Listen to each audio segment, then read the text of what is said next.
Hola, hoy les voy a leer un cuento escrito por la profesora y escritora Adriana Curi.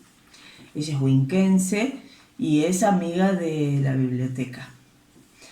Esta historia comienza con una cita de Jorge Luis Borges, de La intrusa. La azarosa crónica de los Nielsen, perdida como todo se perderá, dice Borges. El título del cuento de Adriana es La verdadera historia de Juliana Burgos. Vamos a compartirlo. Los hechos sucedieron hace muchos años, pero la historia siguió circulando, deformada, hasta convertirse en leyenda. Los habitantes de los pueblos olvidados vivían en ranchos rodeados de piedra y arenisca revuelta por el viento y mataban sus horas de hastío en boliches viejos, alimentando los hechos con detalles inventados. Entre copas de ginebra algún malevo desafiaba a otro con el filo del cuchillo, porque así se debían arreglar los pleitos. Y en las calles circulaban carros cansados, perezosos, hundidos en la huella, cargados con cueros y fardos para el ganado. Hoy es un fantasma medanoso, una inmensidad en donde algún árbol perdido extiende su brazo de alambre reseco o algún perro esquelético agoniza bajo el sol. En medio de este desierto, mi memoria trata de dibujar a esos habitantes y boliches y ranchos invisibles. A un lado, el caserío marrón. Más allá, vacas y caballos, un arriero que camina y forasteros desorientados, tanteando el rumbo en la mesa de un bar. Detrás de la loma estaba la cueva, esa que yo mismo vi atiborrada de cueros, lanas y cajas que los Nielsen solían cargar en la parte trasera de la camioneta, y el rugido seco del motor anunciaba la partida a un destino ignorado. Regresaban con las primeras penumbras del atardecer, y en el galpón de chapa que estaba también detrás de la loma, pero más alejado de la cueva, inundaban con agua el vehículo para limpiar la sangre de algún animal muerto o para eliminar los olores fétidos del cuero y la bosta. Era un acontecimiento que festejaban solos, borrachos de caña. Las botellas quedaban esparcidas sobre la mesa, en el suelo y en los rincones, como testigos de las actividades secretas de los hermanos. Solían hacer excursiones más largas y durante semanas los Nielsen estaban ausentes y volvían en compañía de otros hombres, rudos y jóvenes, compañeros ocasionales de sus aventuras comerciales. El imaginario popular tejió múltiples conjeturas sobre estas ausencias prolongadas, pero lo que puedo asegurar como verdad es todo lo que sucedió después de la llegada de Juliana Burgos, porque escuché de su boca sus penas y sufrí junto a ella el desarraigo y los ultrajes a los que fue sometida. Mis ojos de niño inocente la interrogaban, y solo cuando el tiempo me dio la capacidad de comprender, escuché su relato, mezclado con la angustia contenida, aprisionada durante tantos años y que vomitó entre llantos desconsolados y nauseabundos. Juliana Burgos llegó al pueblo una tarde nubosa. Era una muchacha de ojos redondos y oscuros, una trenza larga y despeinada caía hasta la cintura. Traía como único equipaje la promesa y la esperanza de alcanzar una mejor vida, ocupándose de los quehaceres domésticos a cambio de una paga miserable, techo y comida. Eso fue lo que le dijo Christian, el menor de los Nielsen, cuando la cargó en la camioneta. Impulsada por la esperanza, no escatimó esfuerzos para satisfacer los pedidos, después exigencias de su patrón, sin imaginar los tiempos que se avecinaban. Christian Nielsen la mantuvo oculta a los ojos de los habitantes.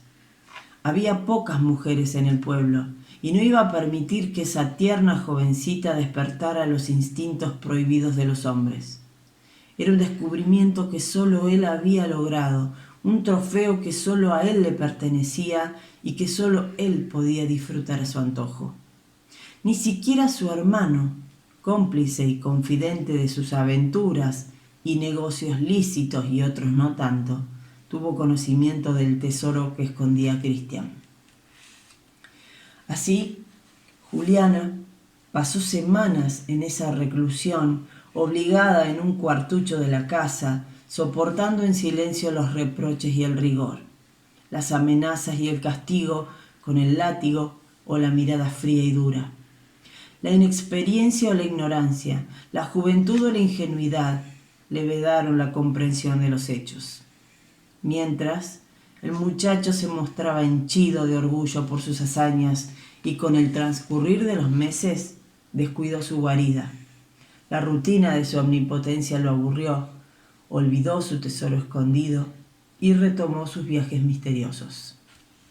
Juliana sintió una paz absurda, una sonrisa paradojal durante esos días, y tirada en el catre durmió un sueño profundo, tratando de ahogar en esa profundidad todas sus penurias. Fue un mediodía cuando un golpe seco derribó la puerta y el mayor de los Nielsen, Eduardo, irrumpió con violencia. No sé si la sorpresa de ver a la muchacha aplacó la rabia o encendió la lujuria del hombre. Lo cierto es que quedó paralizado, con los pies pegados al suelo terroso. Juliana creyó ver a un aparecido del infierno. Retrocedió espantada y buscó refugio en un rincón del rancho. ¿Dónde está el Cristian?, le preguntó. Y la respuesta fue una negación con la cabeza. El temor no le permitió articular palabras. Así que no sabe. ¿Y vos de dónde saliste? ¿Qué haces vos con el Cristian? Trabajo. Ah, trabajás. Y la mirada lasciva del desconocido rodeó el cuerpo débil, recorrió la figura indefensa de los pies hasta la larga trenza despeinada. Imaginó la piel bajo ese vestido floreado que disimulaba las aureolas de tierra y grasa. Cuando las fantasías empezaron a opacar el brillo lujurioso de los ojos, se despidió con una sonrisa burlona, y ella quedó temblando hasta que lo vio desaparecer a través de la ventanita del rancho. Christian Nielsen apareció después de 2 días, rotoso y desfigurado por una borrachera. Lanzaba insultos y manotazos como queriendo espantar su locura hasta que cayó en el suelo y entre sollozos se quedó dormido. Ignoro qué sucedió en los días que siguieron. Christian retomó su rutina de cuatrero y mafioso hasta la tarde que regresó con Eduardo. Entre ellos habían acordado un plan perverso y cargaron a Juliana en la parte trasera de la camioneta y la depositaron en la casa de doña Matilde, una vieja usurera que daba hospedaje a gente desamparada. Eso decía. El lugar quedaba a varias leguas detrás de la loma y el trayecto se hacía pesado. El vehículo quedaba empantanado en la huella de arenas espesas y el esfuerzo excesivo obligaba a detener el viaje por unos minutos para que el motor se enfriara. Sin embargo, esto no fue un impedimento para que los hermanos, en los meses que siguieron, se turnaran para visitar la casa de la vieja Matilde. Juliana estaba hecha una piltrafa humana, con el cuerpo marcado y dolorido, destruida y sucia. Lloraba en silencio su desamparo. Masticaba callada la rabia, esa furia animal siempre al acecho, a la espera de dar el zarpazo en el momento adecuado. Huraña y embrutecida, agonizó 20 semanas. Velé hasta su última gota de aliento, un suspiro invisible que despedía de sus labios morados. Juliana Burgos murió de vieja siendo una joven mujer, con el cuerpo y el alma saqueados. No había parte que no tuviera la impronta de la maldad y el abandono. Su decadencia comenzó el mismo día en que llegó al pueblo y terminó sus días tiradas como un perro en la catra, en un catre maloliente en la casucha de doña Matilde. La vieja usurera la cuidó sin mucho esmero, la alimentaba con algunos pedazos de pan, leche y agua que ella sorbía con dificultad y desgano. Era difícil moverla, a pesar de su figura insignificante, y la espalda toda era una cáscara de ampollas resecas. Las extremidades estaban dibujadas con cicatrices y heridas frescas y supurantes que había que limpiar con frecuencia para espantar a los moscardones. Yo veía que la Juliana se iba de este mundo y odié mi impotencia de muchacho inexperto en medio de esta tierra yerma, tierra de mierda. A veces intentaba balbucear alguna palabra, algún nombre, y yo acercaba mi oído a sus labios, pero la pobre solo lograba mover la boca sin emitir sonidos. Le tomaba la mano, unas falanges flojas y largas, y notaba que al menos el roce con otra mano le calmaba los temblores y la soledad. Eran las únicas señales que me indicaban que todavía era un ser terrenal. Mientras Juliana Burgos agonizaba, los hermanos Nielsen seguían con sus fechorías. Y siguieron por un tiempo, hasta que desaparecieron del pueblo y de los alrededores que solían frecuentar. «Se los ha tragado la tierra», anunció una tarde la Matilde, la vieja usurera. «Pa' mí que los han destripado». La noticia me sorprendió en el rincón donde me acurrucaba para rezar entre sollozos.